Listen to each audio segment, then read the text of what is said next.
안녕님. 제 옛날 얘기 해주세요. 제 옛날 얘기는 여러분 눈물 없이는 들을 수가 없어요. 옛날 얘기 잠깐 해드리면 저는 이런 생각해요. 제가 하루 중에 제일 불행했을 때가 언제였냐면은 그 6평 반지하에서 우리 식구 5명인데 여기를 탈출할 방법이 없더라고. 탈출할 방법이 없더라고요.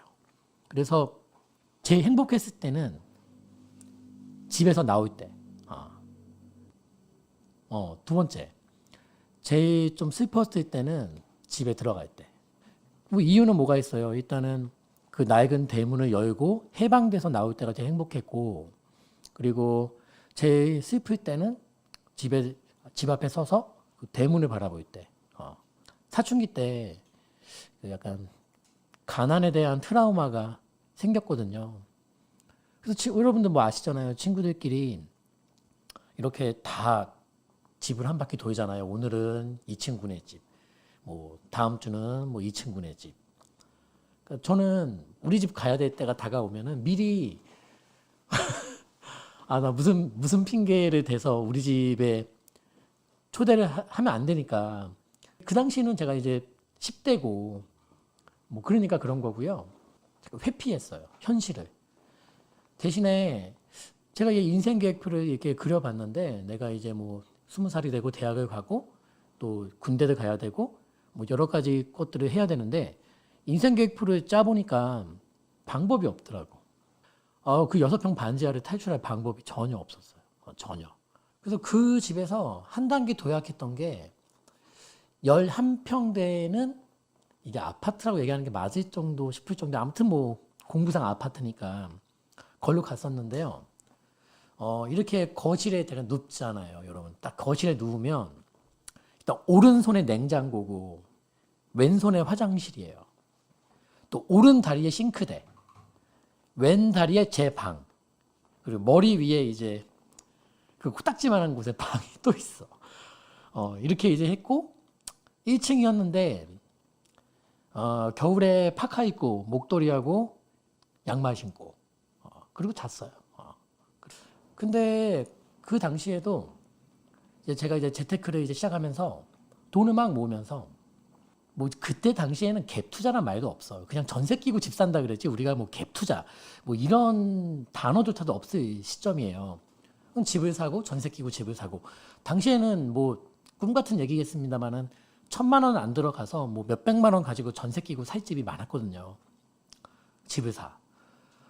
그래서 이제 남산에 올라가서 내 집을 내가 갖겠다고 하면서 집을 사 모으는데 모르겠어요. 뭐 그때 당시에도 내가 뭘 알고서 샀던 건 아니고 사고 나서 공부를 했어요. 저도 일단 저지르고 공부하던, 제가 항상 하지 말라는 건데 제가 당시에 그 어릴 때 그렇게 했었고, 집이 개수가 막 늘어나면서 조금 이 집들을 내가 투자한 것들을 좀 팔고 그 판 돈을 가지고서 지금 말씀드린 거실에 누웠을 때 사지가 곧 이 집 전체였는데 거기 탈출할 수 있었어요. 다만 내가 이왕 내가 그렇게 좀 약간 불편한 생활에 내 몸이 익숙해져 있는 상태라면은 집을 갈아탈 자금으로 투자를 좀 더 하자. 저는 이제 그걸 택했던 것이고요. 그렇게 해서 제가 그 집에서 바로 갈아타기 했던 곳이 강남이었어요. 강남. 그러니까 분명히 중구, 마포, 옥수동, 금호동 뭐 이런 거로 충분히 갈 수 있었지만은 더 참고 더 모았고 더 집을 샀고 한 번에 갈아탈 때 바로 강남으로 들어갔었어요. 또 강남 들어가서는 이런 생각했어요. 어릴 때도 우리가 잘 살고 못 살고 이런 부에 대한 개념이 나이가 어릴 뿐이지 개념들이 있잖아요. 왜냐하면 놀 때는 똑같은 친구들인데 집에 갈 때 되면은 깨닫는 거예요. 이렇게. 그래서 이제 그런 생각했었어요. 일단 첫째, 부러웠어. 근데 둘째는 뭐였냐면 내가 저 친구들을 어떻게 하면 역전할 수 있을까? 그럼 뭐 어떻게 해야 돼요? 어떻게 해야 돼요? 도움닫기가 필요해. 도움닫기가 필요해요. 도움닫기가. 그래서 저는 딱 2군데에다가 내가 강남에서도 딱 2군데는 큰 집을 갖고 싶었어요. 큰 집을 갖고 싶었고 뭐 지역은 밝히지 않겠습니다만은 하나는 나중에 여기가 재건축이 된다면 제 노후를 여기서 보내면 참 좋겠다 싶은 자리. 돈도 없지만 거기서 산다면은 어떤 내가 원하는 단지가 있었고 그 단지에서도 제일 큰 것들 중에서도 제일 위치가 좋은 거 저는 그냥 그걸 딱 꼬집었고 그것만 쳐다보고 있었고요. 돈도 없었지만 난 그거 산다. 난 그거 살 거야. 라고 마음 먹고 두 번째는 그 재건축 말고 우리가 방이 여러 개가 필요했기 때문에 재건축은 또 이제 거주가 불편하니까 다른 강남 지역에서 우리 이제 여러 식구가 거주할 수 있는 넓은 평수. 뭐 그거. 그래서 그거를 내가 사겠다. 마음을 먹고. 근데 웃긴 건요. 마음을 먹고 거기 지나갈 때마다 일단 멈춰서 이렇게 봐요. 이걸 가져야 되는데. 근데 웃긴 건 제가 여러분 뭐 이런 얘기가 좀 재수없게 들릴 수도 있는 거 알지만 이렇게 마음 먹었어요. 내가 열심히 일을 하다 보면 그러니까 그거를 사겠다는 게 인생의 목표를 잡았던 건 아니고 일단 내가 저걸 내가 가져야 되겠다는 생각은 갖고 있었는데 열심히 일을 하는 과정에서 그게 이 일이라는 것은 각자의 사업이나 여러분들의 직업도 가능할 것이고 다만 재테크가 병행돼야 돼. 정말 간절해야 되고. 그래서 그게 어느 순간 되니까 그냥 막 내가 어떻게 무리해도 못 잡을 것 같았던 하늘의 별 같았던 것들이 그냥 잡을 수 있게 됩니다. 네. 그냥 잡을 수 있게 됩니다. 저는 그렇게 생각해요. 정말 그게 가능하고요. 그리고 그 과정을 제가 잠깐 떠올려 보면 이겁니다. 돈을 어떻게 모았냐? 뭐 이런 얘기 제가 듣는데요. 저는 사실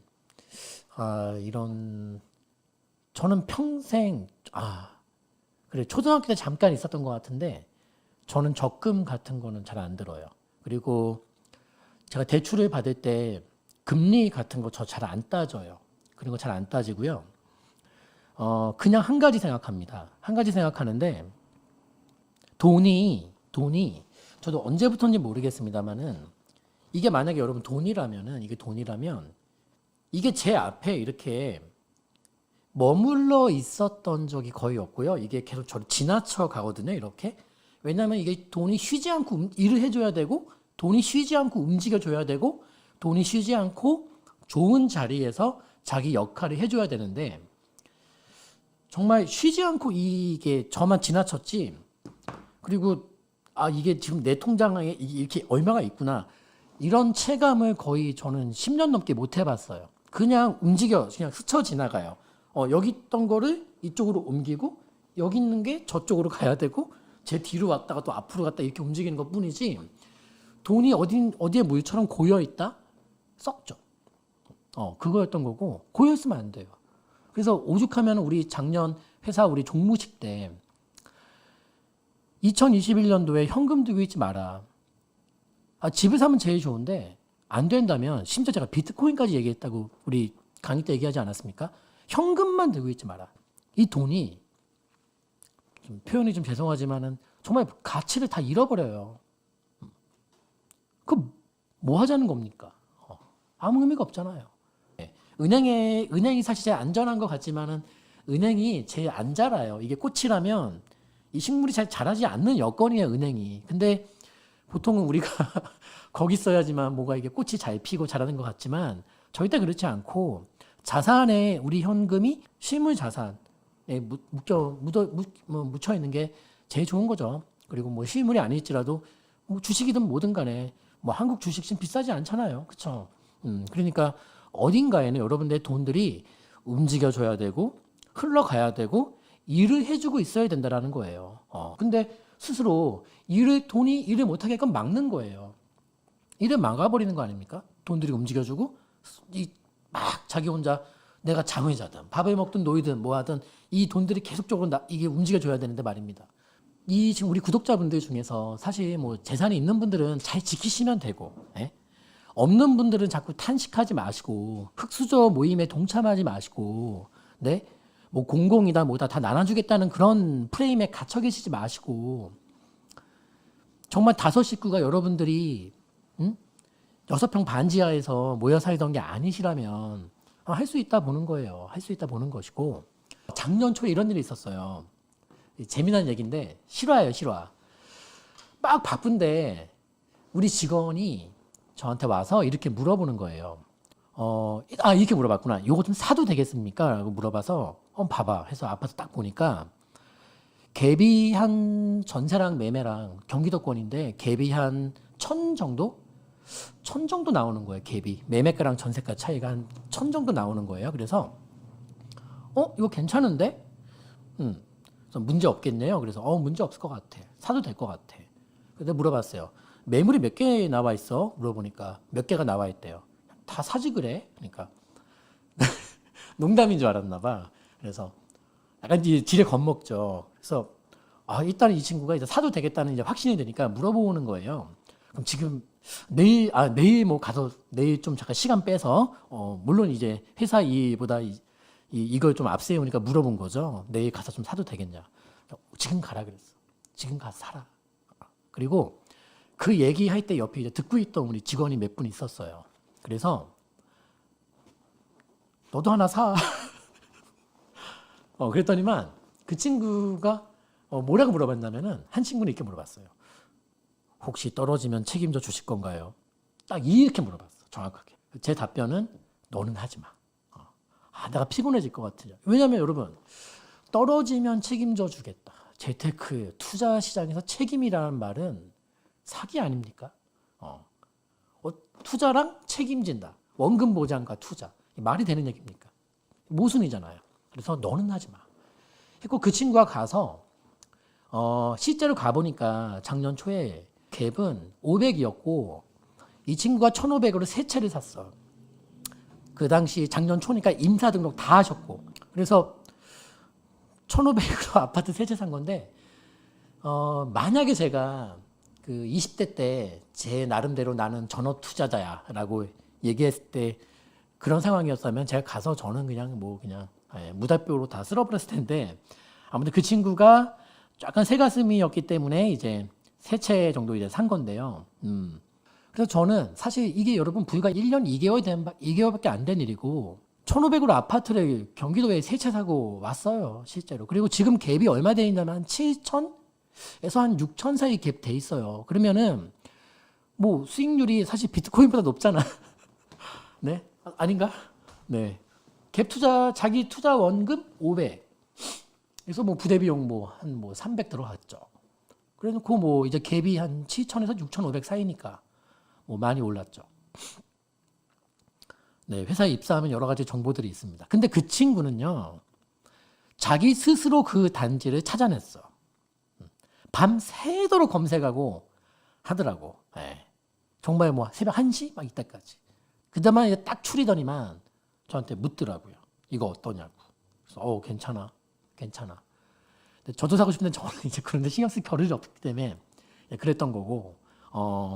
그래서 종로 아파트 1,500으로 세 채 산 거예요. 투자 원금으로. 가능해요.